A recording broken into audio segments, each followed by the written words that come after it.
Okay, let's begin. So this is going to be head to toe, offer creation, outreach methods and acquisition, and then also service delivery, just so that you know everything that you need to do within the agency itself to get some momentum. So we're going to jump straight into the Myron board, moving up to the first most important part of all of this. If you don't have a good offer and you don't have a good niche as well, which is very important, no matter how good your acquisition system is or how good your service delivery is, you simply won't be able to get very far with the agency. My belief is that every single offer, every single market you can potentially sell to, but we're not just looking to get our foot in the door, we're looking to scale fast. So I've actually prepared a full system on what offer to run, how to acquire clients, how to get leads, how to do the sales process, how to objection handle. I'm literally going to teach you the full framework as well as how to deliver the service. It's the easiest and fastest video that you will probably ever watch on how to build every single system you need. So, first of all, offer. You need to go after ICP stands for ideal customer profile. The truth is, any niche does work, but you need to pick a niche that's scalable. And probably one of the most scalable niches with a high TAM, total addressable market size, most people don't advertise to, is home improvements. Now, the reason I go with that one is it's a very simple craft to master, whereas things like, let me think, insurance, mortgage protection, all that stuff, like that's harder. That's harder to do service delivery for. It's more for advanced players who have got a lot of experience in the game. So pick home improvement. My recommendation to you, for example, might be windows and doors companies or decking companies, because who the fuck advertises to those guys? Not many. Not many. I do, and I generate leads at like $12 a pop, and they're very good quality. So like, go for that one. I'll just leak that niche. Go for it. You'll see in the service delivery shortly one of the niches, like an example. The niche I'll show you isn't a very good niche anymore, so I recommend you just take my advice on the niche here at this part of the video and use that. In terms of offer, best offer by standard is get $50,000 in projects guaranteed in 45 days or a refund and $500 for wasting your time. Why that? $50,000 in projects can be quantified by many things: 100 leads, 45 appointments, whatever. Your advertisable offer and your sales offer can be two slightly different things. If I guarantee 100 qualified leads, I'm still guaranteeing a potential $50,000 in projects, because 100 leads should easily form that, especially in home improvement. A decking is 12K on average, so that's only 5 projects. I've got to get them in 45 days. That's easy. The second thing is 45 days. Why that? Well, it's very, very different. First of all, it's not 30 days because we're not an amateur. We don't ask for only 4 weeks. We ask for a little bit longer. I find 45 days is an absolute sweet spot. Almost no marketing companies offer a 45-day contract. They only offer 30 days or 90 days, which sucks. I do 45 days because it's long enough for me to prove my worth and make them want to keep renewing. So that's 50% of what most agencies ask for, so it's already less risk. Especially with the projects, right? If you want to actually guarantee 50,000 in projects, you can literally put like disclaimers in your contract where the customer has to call your leads that you generate them within 20 minutes in between hours 9 to 6 Eastern, or the guarantee is invalid. Or, for example, one lead they miss invalidates the guarantee by 10%. Something like that that's fair. And you can be upfront with them and tell them that and say, listen, I've done this not only to protect myself from people who don't want to work hard, but also so that you guys do have a reason to really try with this just as much as I will, and they will love you for it. No one does that. No one's as upfront. Everyone hides behind contracts. Instead, get on an onboarding call or on the sales call itself and share your screen while going through the contract. That's what I like to do. This offer takes into consideration the value equation of dream outcome multiplied by perceived likelihood of achievement divided by time delay and effort and sacrifice. One last thing to mention. In your ad, please do not just state the offer, because that includes dream outcome of 50,000 projects, the perceived likelihood of achievement with the guarantee, the time delay, only 45 days, the effort and sacrifice is not mentioned. Please, in your advert, as a second subheading, so big offer, second subheading, or the second frame of the ad, for example, the second section of that ad after the hook, we will book all of your leads for you. We will qualify and vet all of your leads. All you need to do is this. All you need to do is X. Very easy. And that now completes your value equation of reducing the effort or the sacrifice. Because remember, the money they're going to spend with you unfortunately increases the sacrifice. So you must do other things in your sales pitch to decrease that effort and sacrifice. These are things that I genuinely recommend you to actually consider versus just listen to, and it goes in one ear and out the other. It's very important to bear in mind. Next, over to the juiciest part of the video that probably most of you will want to see is the acquisition. Step by step, what do I recommend most people to do when they're starting out is outreach. SMS outreach, it's very low cost. I literally have shown this in a couple of videos on what I do, but how do you do high volume outreach with getting blocked? It's simple. Let's break it down. 3,000 SMS per day. We use, let's do the breakdown. 3,000 SMS per day is about 15 to 30 booked appointments, if you're good. 7 pitches and 2 sales. Half that number and you're still successful. Half it again, you're still successful. Half it again, you're still successful. And those metrics that I put on the screen are my metrics. That would generally what would happen if I did that many SMS coming through. Now, how do you send that out? It's by 10 sub-accounts, 10 times ATP, so you set up ATP on all of them. You use 2 phones per sub-account, each sending about 150 SMS per day. That's bang on the amount you need to send. The rate that I recommend you drip them is about 5 every 4 minutes. You can do more. About like 3 days in, you can do potentially 10 every 5 minutes, I'd recommend. Not too much more than that. That would be kind of where it would need to be. So this section here, I talk about number rotation, but to be honest with you, it isn't a big issue as long as you're not sending too much volume per number. But I recommend you rotate the numbers every week, I say to people. Just every week, guys, rotate the numbers, please, and they'll do it. I recommend you do it every 1,000 SMS, right? And obviously the tip I gave in there was mobile numbers over toll numbers. It's loads better for deliverability and trust. Obviously, with your leads, verify all the lists. Use something called clearoutphone.io and turn on number intelligence and go high level, right? Make sure your formatting has a +1 in front of the numbers, otherwise the numbers will not send. That's US, by the way. If you're Australia or Dubai like I am, you need to also have different formatting like +63, etc. Where do you get the leads from? Use Outscraper. Now that's acquisition, SMS that you might want to send out. As an example, here's the script. Like, I'm not going to read it out to you, it's all here. And this is how I manage the setter team. I'm obviously putting a little bit of effort in, messaging them, keeping them motivated, giving them incentives. One day I might suddenly make commission 15 or 20% plus $100 per set. And they'll be like, what the fuck? Nice. Boom. Energy for the rest of the week. Sales basics. This is going to take me a little bit of time. So I just want to, first of all, hint at what I've got over here. Please wait. Don't skip the video. If you are, you're an idiot. Here's an example of one of the clients that has paid me over $7,000, and this is his campaign. I will talk you through it very, very momentarily, but you will never get to that stage unless you listen to the sales basics. And if you think you are already too good at sales and you don't need to listen to it, you are simply wrong. Everyone can get better at sales, including myself.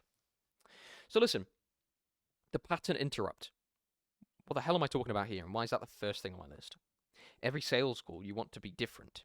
You want to sound different. I often enter my sales calls with incredibly low, almost like low effort. I'll play a video now, actually. Anyway, I'm going to do a cut there. Let me check my thing here. There we go. Happy good morning. Good to see you, my friend. Welcome to the call. Thanks for jumping in. And let's get up your notes and we can jump straight in and get cracking. Sure. My name's Jack. Nice to meet you. And yeah, literally what we're going to do today, I try and steer a little bit away from like a classic sales setup. I'd rather just have a bit of a super upfront conversation and just see where you're at with things and see if I can actually help. And I'll just just be open and honest, show you what we can and can't do, and then we'll go from there if that sounds cool to you. Yep. Yeah, cool. All right, nice. I guess just to get us started, what exactly caught your interest? Is there anything in particular you're looking for a bit of help with? Okay, so that's a little bit of an example. You can see I just come into the call, very, very simple intro, very relaxed, just telling him I want a conversation. I don't really want a sales call. Can you just do that for me? I'm like almost saying to him, listen, I do this too often. I'm more experienced in this than everyone else you've spoken to, and truthfully, I really don't care about the outcome. That's what it says to him. It's great. Then also, I'm talking about the North Star of the core in my sales structure, which is, why the fuck are you here? And believe it or not, most of you won't believe it. Some of you might, depending on your level of experience. A lot of my sales calls, I would get into, actually bear with me, I don't want to continue this unless I know my microphone is selected properly. It is, fantastic. Right, let's proceed. Anyway, with the North Star of the core, I sometimes stop people in their tracks and say, there is no point for us to be on this call unless there's genuinely a reason why you want to grow your business, or genuinely a reason why you need my help today. I'll save us both time. Like, what exactly do you want? They'll say, well, I want to grow my business. I'm like, I had almost an argument with one of the guys yesterday.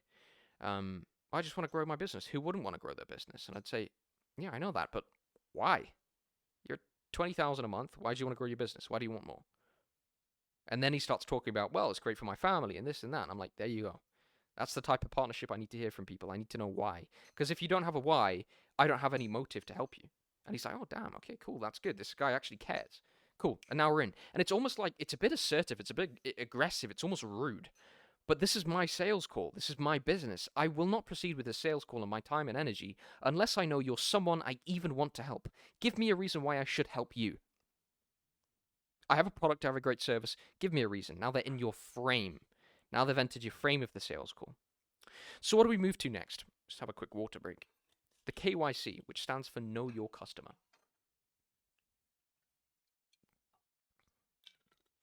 Nice. Well, what are we doing here? We're really doing a couple of things. We're finding their pain or their reasoning and their goals, what they want to achieve with this. And that gives us leverage. Okay? I'll give you an example. What have you tried in the past? Be honest with me, like, what worked, what didn't?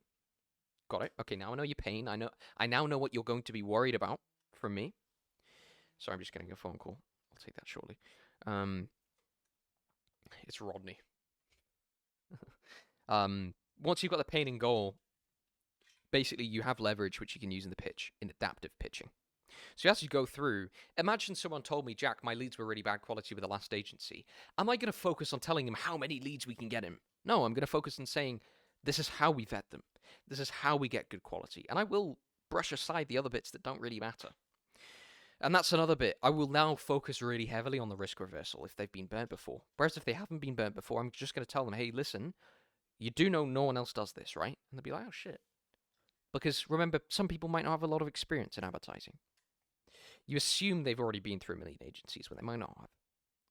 Then the close is really simple. You're going to future pace. You're going to say, listen, well, when this does work for you, in a few months' time, what we can do is this, this, and this. This is how I scale the guys.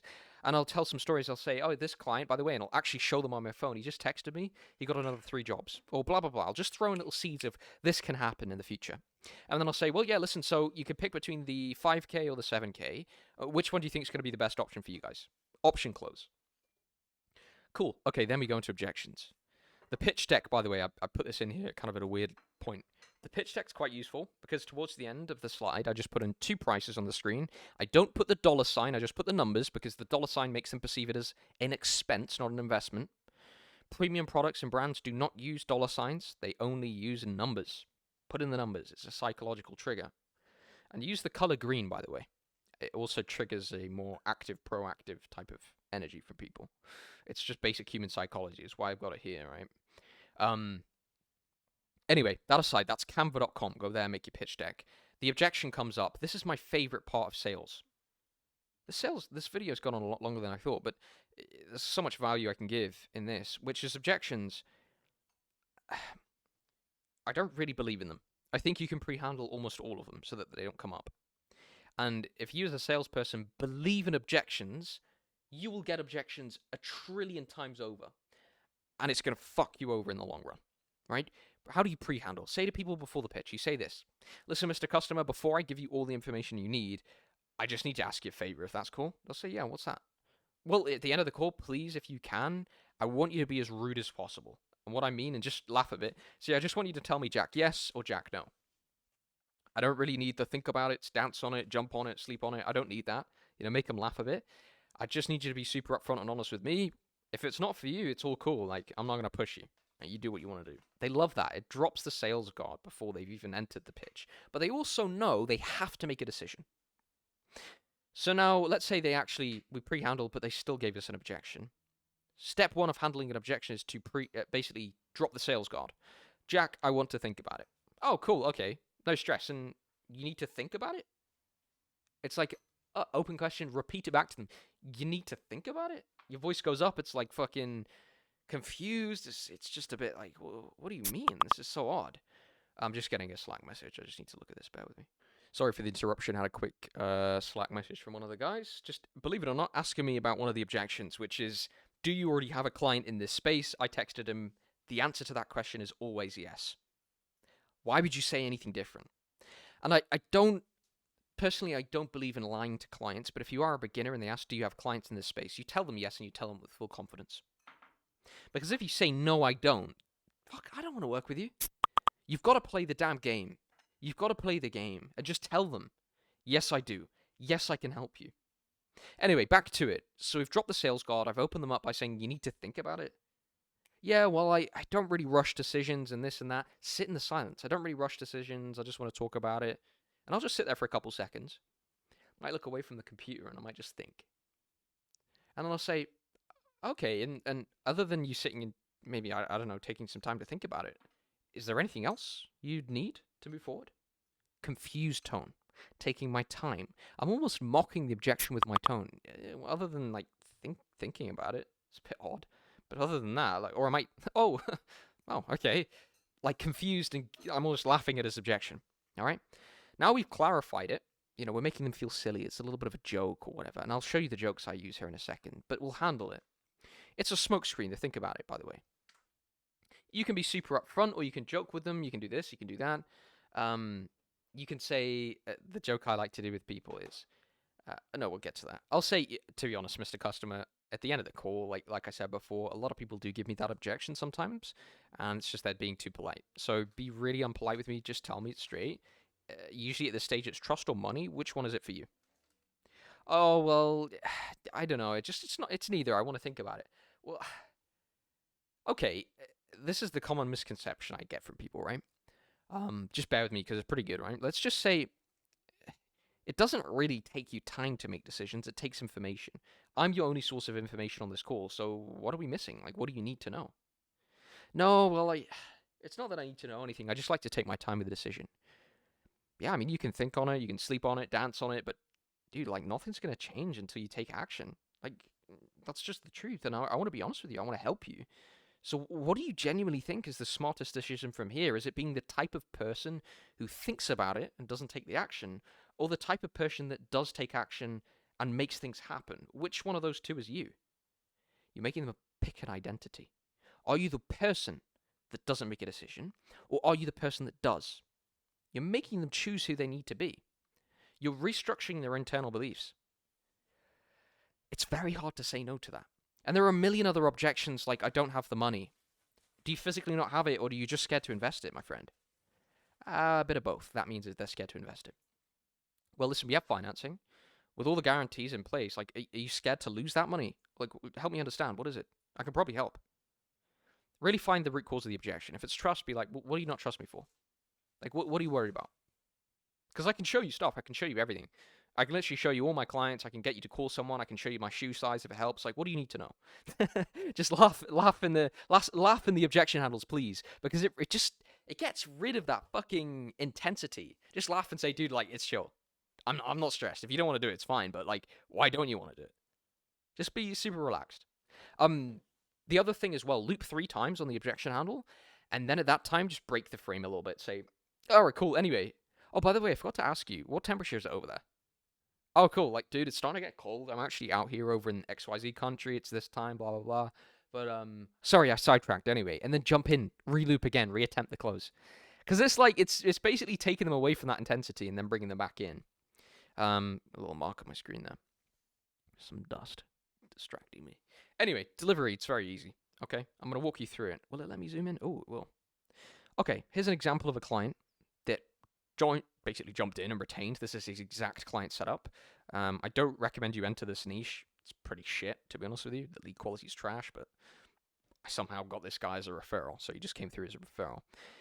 Ad set budget campaign. Don't use campaign budget. A lot of people say otherwise. I name it date, lead form, ad spend 33, whole state.